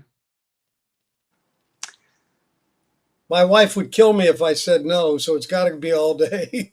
All right. Yeah, I'm going all day. I really like Rod Stewart. Him in Faces is my favorite version of Rod Stewart, and the song "Stay With Me" on "I'm Not As Good As a Wink," that album, is like all time one of the best rock songs of all time. It's like one of those where you driving down the highway, put down the windows, blast it. I love that song. It's incredible. Nice. All right, Rod Stewart getting some love. Jerry was a predator, says Vinyl. On a good day. Where I'm from, smash or pass means something totally different, not appropriate for kids' party. Yeah, I hear you. Let's keep it on the channel. Boot Trader, now keep in mind that your kid's birthday party and not yours. Exactly. This is for your kid. All right. So we think Rod Stewart's safe for kids' party. What about Sid Vicious? You know, he could play the bass for some kids, you know, and maybe scream, maybe spit on them. I don't know. Yeah, he was a bass player, right? Yep. Is that good for a kid's party? I don't know. Maybe he has some other talents. Maybe. I just don't think kids would really get into a bass guitar. I'm just trying to think about my girls. His name. You know? Well, define play bass. I mean, I know he stood there and held one and represented the bass, you know, for the Sex Pistols, but I don't know how good he was. Yeah. I'll go smash. Vinyl says that Sid was a sweetheart and going all day. Okay. What do you say, David? I'm going to pass. You said smash, Jeff? Yeah. So he goes with Bette Midler. We're going to put him right here with Bet. Yeah, they can enjoy each other. Yeah, that's a good little duo right there. Never thought you'd see those faces together. Okay. Cyndi Lauper. All day. All day. Yeah. I got to go all day as well. That documentary where they had everybody come in and sing All the World or whatever. Right. We Are the World. Yeah. I love that documentary just to see everybody's personalities and stuff. And she seemed pretty cool. She's an operatically trained singer. She's amazing. Yeah. She's great on that song too, man. She lets it go. All right. Put her right up there with Rod Stewart. Okay. She's in good company. Vinyl says Wu-Tang is for the children. Mark says Sid was framed. Did he say Poo-Tang? Yeah. Careful how you say that. Well, we already know Dave has had some problems on air before, so you can't be held responsible for the pronunciation of these. All right, who's next? Oh, Madonna. There we go. Look at that. The innocent Madonna right there at your kid's birthday party. Looking good. Go ahead, Jeff. Any love for Madonna at your kid's birthday party? Do you have any kids, Jeff, by the way? Yeah, I got 2 girls. Oh, that's right. You already said 2 girls. That's right. Yeah. Okay. She got weird, but I'm trying to think. You know, she has some songs that I think a girl's party would like. I'm going smash. She got that girl power thing going, right? So yeah, I could see that. Yeah. All right. What about you, Dave? What do you think? I liked her when she first came out. Not yours. Sorry. Yeah, I know. I liked her in the early, when she first came out. but she just really, as the years have gone on, it's just, for me, it's a hell no. Oh, wow. Okay, we got a smash and a hell no. Okay. Yeah. You're the tiebreaker. What do you I'm think? the tiebreaker. Ah, man. I'm going to smash on that one. I'm going to put her right kind of half and half here. I'm going to Okay. respect the pass. We're going to dangle her off smash right there. It's a good call. All right. All right. What about John Lennon? And I'll let Jeff go first because I'm sure David has something to say about this. There's John Lennon. Yeah. I tried to pick the most flattering photos. Oh yeah, I'd go all day. It'd be super entertaining. All day, all day. What do you say, Dave? All day. I mean, just bringing him back to life would be worth it. Oh my God. Well, Wait, no, who said he has to be alive? oh, okay. Okay. All day for Mr. Lennon. Oh, yeah. Put him in there. There we go. Would John Lennon be drunk? Said Vinyl and Kicks. Good question. Don't care. Don't spike. I just hope he doesn't bring Yoko. Otherwise, I'm fine with it. Yeah, oh, that's true. That's true. That's a good little hiccup there. I should have put Yoko in there. Yeah. That would have been a whole different story. Hell no. Dr. Johnny Fever says he'd probably be good around kids as long as played How Deep You Sleep, says Jake Hill. All right. That video of Yoko Ono and John Lennon with Chuck Berry was making its rounds with her on that show. Just they cut her mic because she was acting so crazy, and Chuck Berry is like, "What is going on?" You've seen that, David? Yeah. Yeah. Well, also they came out on stage with Frank Zappa. That's a whole nother story. So there's video and audio. In fact, it ended up on their record of John Lennon and Yoko playing with Zappa. That was interesting too. Yeah. All right, Joan Jett. Oh wait, where'd you go, Joan? There we go. Joan Jett, 80s rocker. Yeah, I'm going all day. All day. All day. All right. Oh, she's already up there. That's what happened. Okay, let's get rid of that.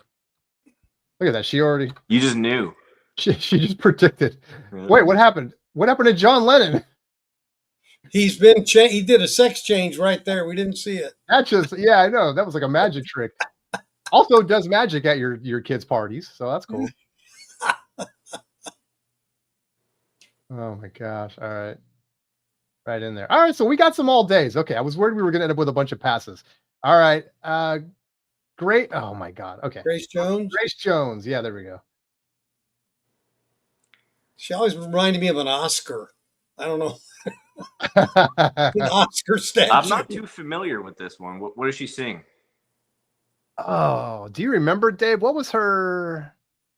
Let me look her up. What was her biggest hit? I can't even. As soon as I see it, I'll know. But maybe someone in. That may be an oxymoron with her. What did she do?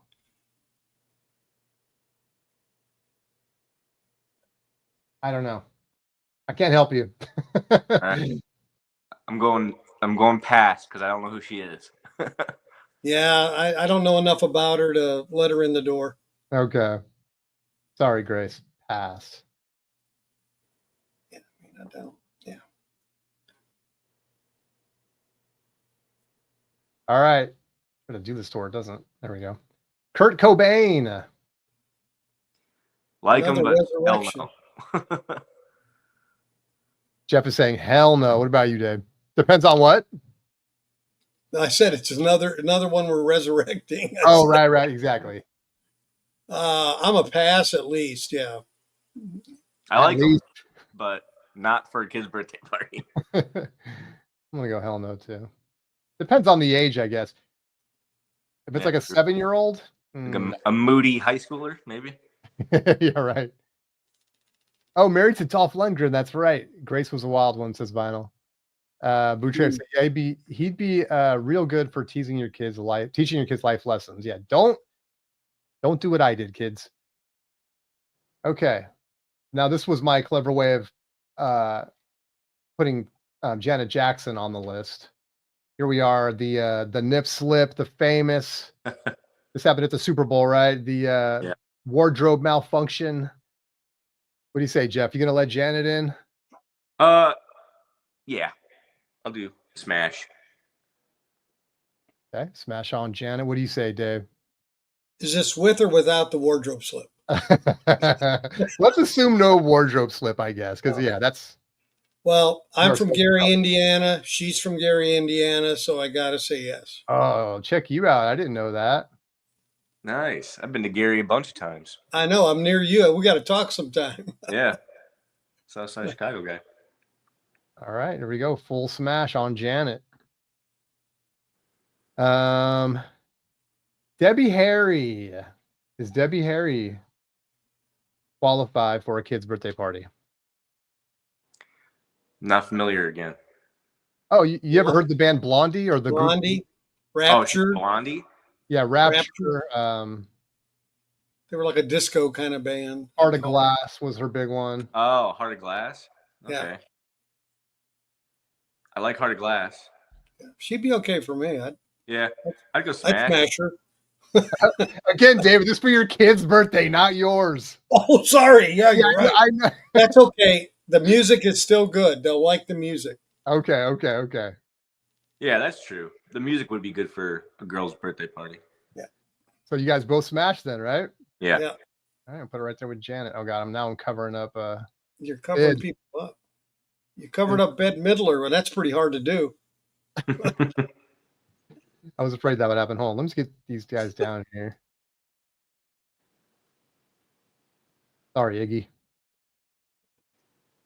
All right, they're still peeking through. All right, so we're smashing on Debbie Harry. What about oh my God, why am I faded? Married to Kurt Cobain, the band Hole. That is Courtney Love. Thank you, Courtney Love. Oh, I thought that Hell was the gal. I thought that was a girl in Yellowstone. Beth. Yeah, I'm going hell no on this one. That's an easy hell no. Easy That's hell an no. easy hell no. Hell no for both. Okay. Go there with your ex-husband now. Sorry. I hope you got any Lennox in here somewhere. Oh, I don't know if I have any, Len. I don't think I do. Okay. All right. I'm now I could trying to catch up with chat. Debbie's hella cool, says Vinyl. She got kind of bitter in her old age, but otherwise, yes. Harry is a legend, says Mark Boyd. Absolutely not on Courtney, says Courtney, says Boot Trader, and Mark simply said black.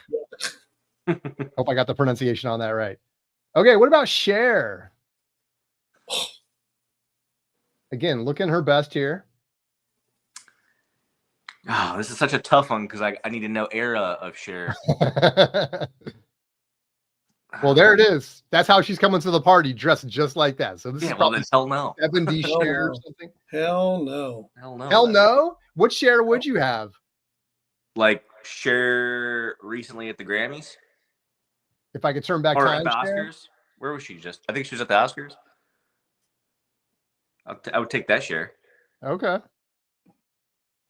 What's your? Is that just because why?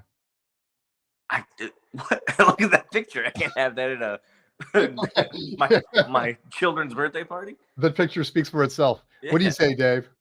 No. Hell no. No. Oh my goodness. No permutation of Cher ever, Dave? Is that what you're saying? 1966, maybe. Okay. Sonny and Cher, you're Sonny talking. and Cher? Yeah. All right. Sorry. Pass. Even though I probably would have smashed Cher. Cher is all class. I always liked her, says Vinyl Dreamscape. Cher has to be 95 by now. Yeah, maybe she is, but she's a good actress. I'll give her that. She's a pretty good actress. Yeah. She just sang at the Oscars, I think, and did great. Yeah. You need to pick a different outfit, Jason. Yeah. Yeah, so I'm trying to throw curveballs here. So now we got, this is ludicrous, right? Am I getting that right? That's not ludicrous. Check Is that myself. Busta Rhymes Busta Rhymes. Yeah, Busta Rhymes. Okay. Well, I love Busta Rhymes. I'm going all day. All day, says Jeff. What are you saying, David? I don't know enough about him to vote, to be honest with you. He's like a very normal, good rapper. Like in his personal life, I feel like he's pretty normal, and yeah, I like him. All right. Well, okay. I'll say Smash. I'm gonna have to vote Okay, for David. Not familiar. that's fair. And I'm sorry I called you ludicrous. I couldn't remember. I was, yeah. Spinning plates here. All right, Brittany. Britney Spears, folks. Yes, there she is, looking good. Is she coming with her guardian or without? No, she's autonomous on this in this one. She's just gonna come She's on her own. free. Yeah. Exactly. Early Britney Spears, easy all day. Britney Okay. Spears now is a hell no. So, you know, All these conditions about, you know, it's so era. hard. But I'm going all day. She's just crazy right now. All day, says Jeff. What do you say, David? I'll give her a shot. Give her a pat. Give her a smash for me. All right. I'm gonna put her on. I'm gonna put her. I'm all day too, so I'm putting her like right there, Okay. right on the fringe, just so I can cover her up with someone else. Like her. Bjork. Hell Do you know who Bjork is, Jeff? yeah. Okay. I'm going hell no. Hell no on Bjork. What do you say, David? I'm in the same camp. Oh, 2 hell no's? You guys want to explain yourself? She's just annoying. I wouldn't want to hang out with her. Well, that's polite. Oh, so we're putting her in the same category with Cher. Oh my goodness, I feel bad. Sorry, Cher. For very different reasons.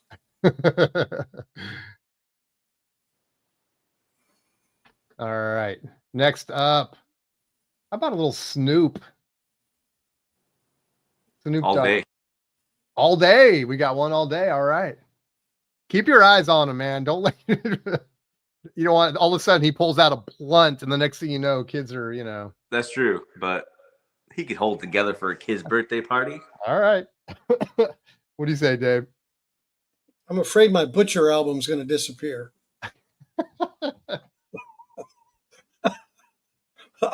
Does he have a history with having sticky fingers? I don't. Pass. All right, we're passing. No gangsters around my house. He's an OG. All right.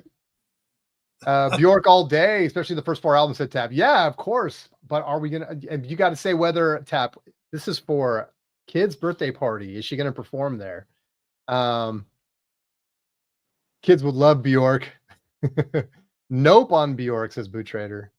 Free Britney. Absolutely. All right. Next up. Good point, though, Mark. Kids might like Bjork. Yeah, she's kind of got that childlike innocent thing going.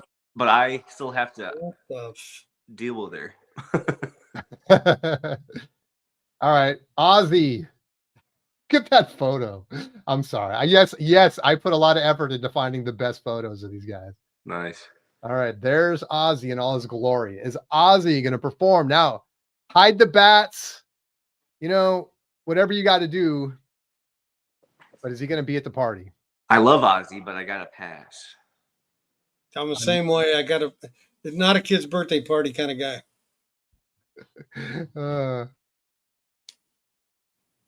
Ozzy gonna bite the head off a birthday boy, said Johnny Fever. Oh God, we need to throw the heads of the birthday boy, or we need to throw some bats to Ozzy Osbourne at the birthday party. Says Wyoming Dave. Yeah. All right, hard pass. Sorry, Ozzy. I'm gonna put him down here just because we are running out of room. Running out of space. Yeah. I'm chill with Courtney and. Okay, here comes a looker. Here's a looker. So, damn. Now I'm faded on some of these guys' names. I'm sorry. I just Alice Cooper. Alice Cooper. Yes, Alice Cooper. Okay, Alice Cooper is gonna appear at the birthday party. What do you say, Jeff? Yeah, smash. Yeah, smash. Yeah. Okay. And if you like listen to, he's done a ton of media and press and everything. He's like a pretty normal guy, I feel like. Oh yeah, he is. Yeah, nothing like his stage persona, right? No. All right, put him right there with Busta. All right, what about David Bowie? Despite this creepy looking. All day. All day. All day. Hey. Put him right up there with John Lennon, Joan Jett. Sorry, Now, if Alice says, "Do you want to touch my snake?" That's a whole different thing. oh.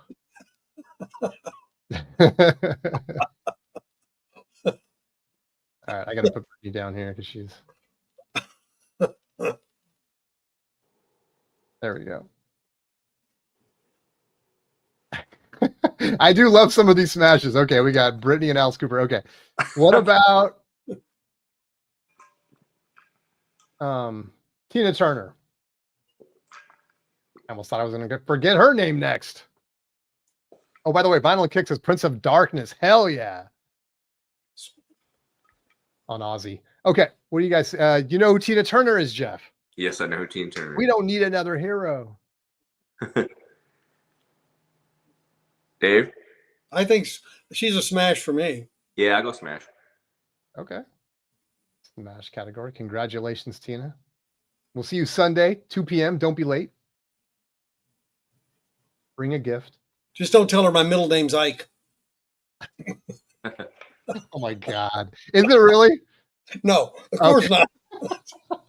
I'll do anything for a cheap joke. Oh my God. All right. Jim Morrison, you're leader of the Doors, folks. Yes, I know. We got to dig him up. But once we do, is he coming to the party? These pictures are something else. Oh, God. It took me more time to get these photos. I believe you. I don't think he would be great for a birthday party, but I got to go smash because I got to take myself into account here. Okay. I got to go smash. I want to say all day, but he just probably not great for a girl's birthday party. All right. So as long as he's supervised, Jeff's okay with it. What do you say, David? I'd say smash. That way I could teach my girls what happens when you use drugs. Okay. We're going to smash Mr. Morrison all day long. Well, we got a lot of smashes. I wasn't expecting that. Okay, I got to consolidate again.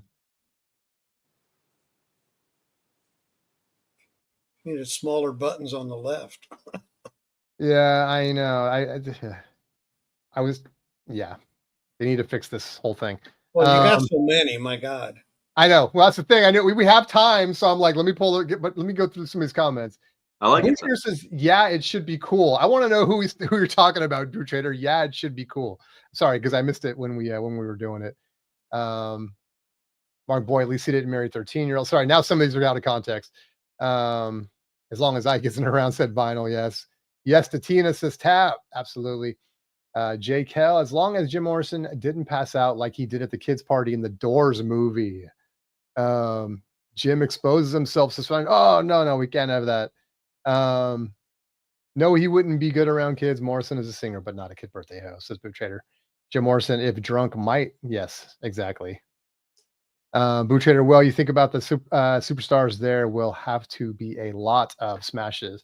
I know, but I tried to pick mostly ones that I thought people would not want at a kid's birthday party, including, although I know this guy's different from his stage persona also, but there's Marilyn Manson.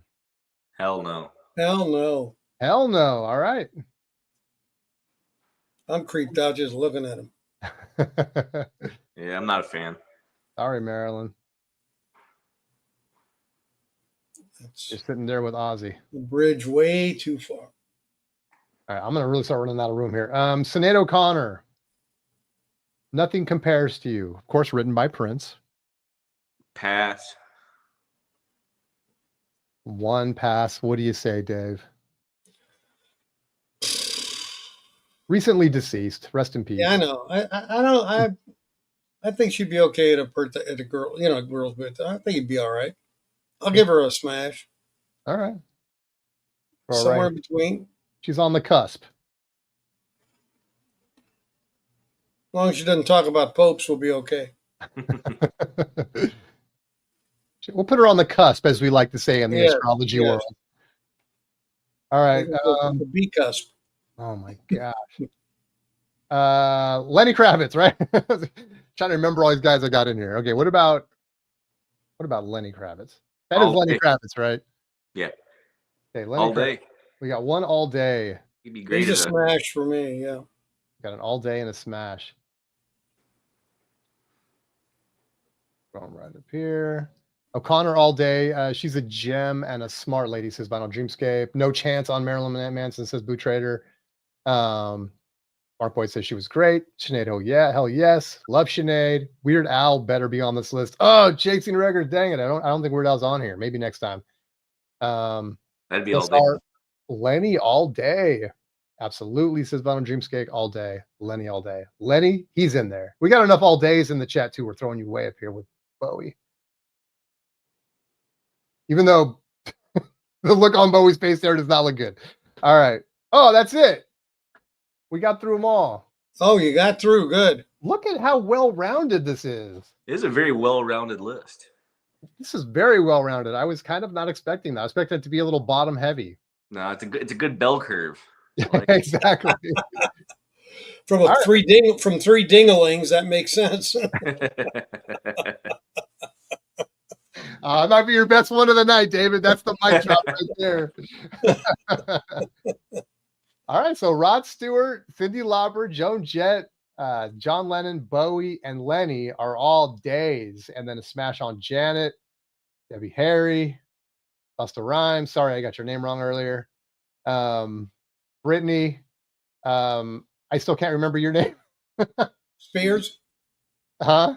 Britney No, Spears? next to Brittany on the right is Alice Cooper. Alice Cooper. Alice Yeah. Jeez. Anyway, it's just one of those brain farts, man. I just can't get I it. wonder Okay. what that spell was.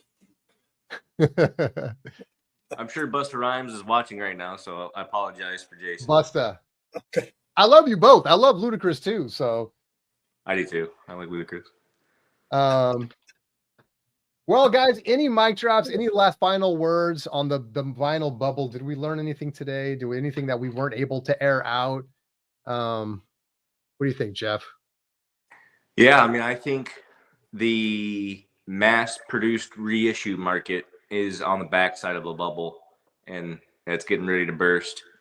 But I don't think the first pressing market is on. Yeah, I think it's only going up in the near future for sure. No risk of bursting, but reissues like that, I think, get ready for a whole bunch of them. I mean, I got to tell you too, I think these record stores better be careful too with buying all this stuff right now, because like I said, I think the market's going to get flooded here pretty bad, and they should be careful about buying all these reissues, because the people who bought them during COVID, it's over. You know, they're moving on. That's the reason why they're selling all this stuff. So, yeah, that's my take. Yeah, that's a good point. If the customer was a more sort of short-term casual customer, then why buy that stuff? You're right. I mean, if those customers are going away, unless you really want to mark them down, pay someone $2 and flip them for $4 or whatever. Yeah. What about you, David? Any mic drops on this? You know, the viability of vinyl is something I've thought about recently. And what I mean by that is because a local artist named Jessie Fry is releasing her next album tomorrow.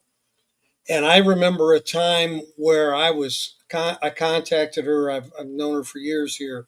And putting one of her records on vinyl was just such a, like, we don't have time for that. We can't, you know, and now it's like the whole schedule is built around when the vinyl's going to come out. So you look in Bandcamp, and that's exactly where everybody is at. And so that tells me that that's kind of the new baseline now.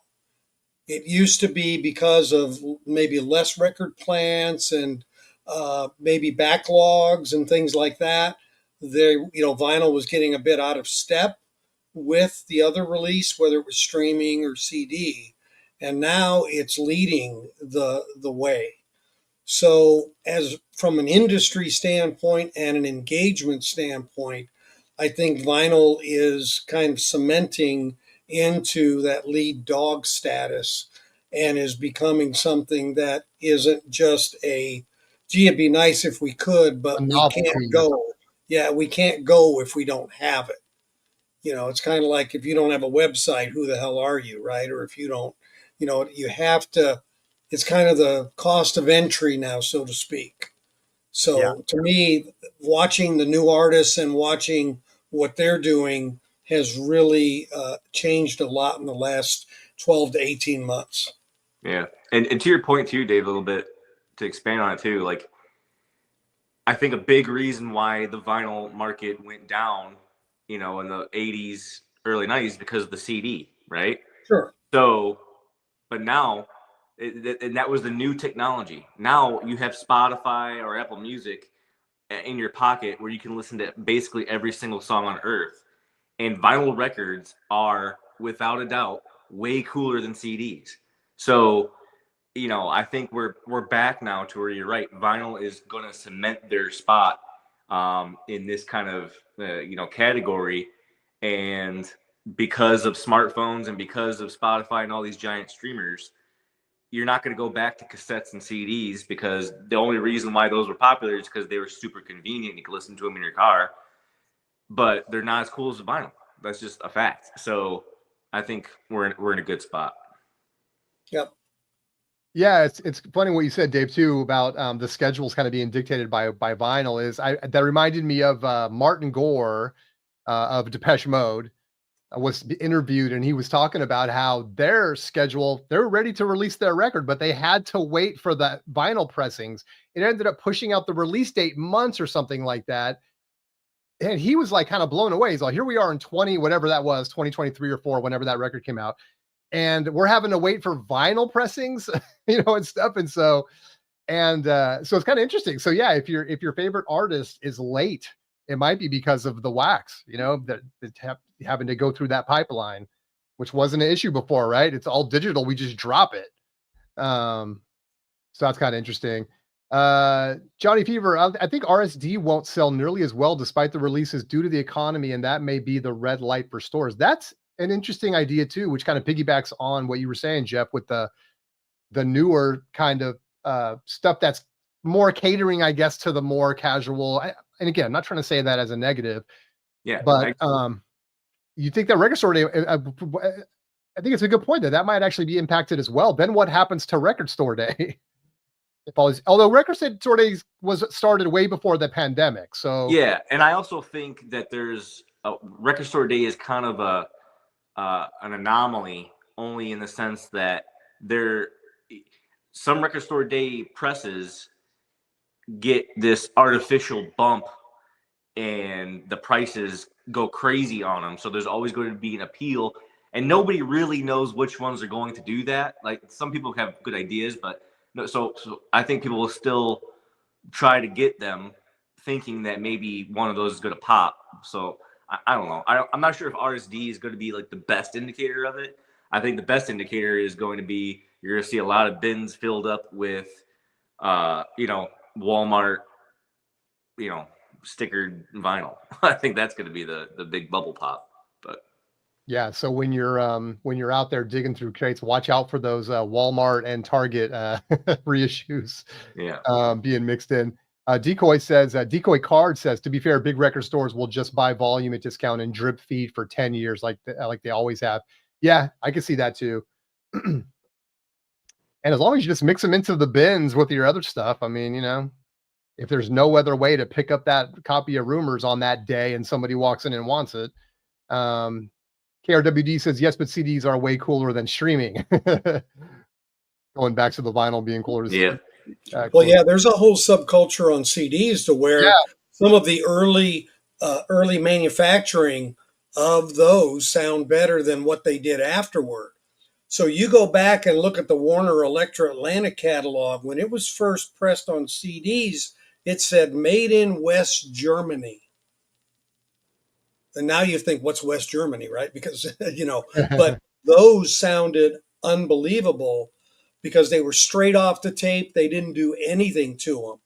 Whereas after that, they started mucking around with, loudness wars and whatever.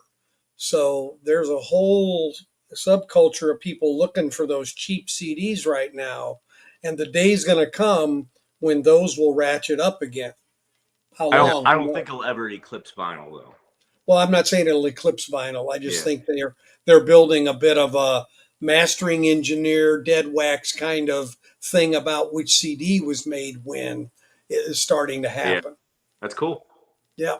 That's interesting too, is because the only argument I could make is that people that grew up with CDs will be nostalgic for them. But Jeff, I mean, I don't know your age, but I'm assuming where CDs were already a thing when you were kind of first growing up listening to music. Yeah, I'm 35, so CDs was the main source of getting music when I was at music age listening. So yeah. There are car manufacturers looking at putting them back in the cars now. Really? Yeah. Yes. That sounds kind of crazy. I didn't realize that. Wow. Well, a lot of people were pissed that they disappeared because they have nothing to do with them now. Where are they going to, Yeah, exactly. Of course, Volkswagen was real smart. Theirs is in the glove box. Yeah. It is literally in the glove box. Well, in a way, that kind of helped tip things over the edge, right? When it's like they stopped putting CD cars, and so people had to start streaming that were getting in their car, right? So in a way, it's kind of pushing the market in that direction. Yeah, Vinyl and Kicks concurs that West German CDs from 80s and 90s are great. Vinyl Sniffer says vinyl is the future. Well, I don't know if we solved anything today, but I think some people would agree that it definitely seems like changes are happening, and who knows where we'll go from here between all the mass-produced reissues to OGs to grading and encapsulating. But it's fun to talk about. So I appreciate everybody in the chat being here today and watching or listening. Hope you guys had fun with that little smash or pass game. And appreciate Jeff and Dave for being here. Thanks, you guys. Yeah, no, I think we solved it. I don't think we solved it. Okay. No reason to ever talk about the bubble again. I think we did it right here. Oh man, what am I going to talk about in 6 months, Jeff? We popped the bubble. We popped it tonight. Yeah, I am going to do shameless plug though. I started a YouTube channel maybe like 6 months ago. I have a very modest following, but it's vinyl record info. So please check out my YouTube channel. I would really appreciate it. I just subscribed to you tonight. Didn't know you were there. Thanks. Appreciate it. There you you're go. welcome. Yeah. Vinyl record info. Safe and Sound Texas Audio Excursion as well. Go subscribe there. It literally is safe. Yeah, help me. I'm almost at 5,000 when I do another show with giveaways. So, nice. Ooh, I'm about 100 away. Wow, I'm right there with you. I think I'm more than 100, but I'm right there. Yeah, so if you're not subscribed, please do. Please like the video. Please leave a comment. It helps us all out more than you know. We appreciate you guys so much. We will see you guys next time.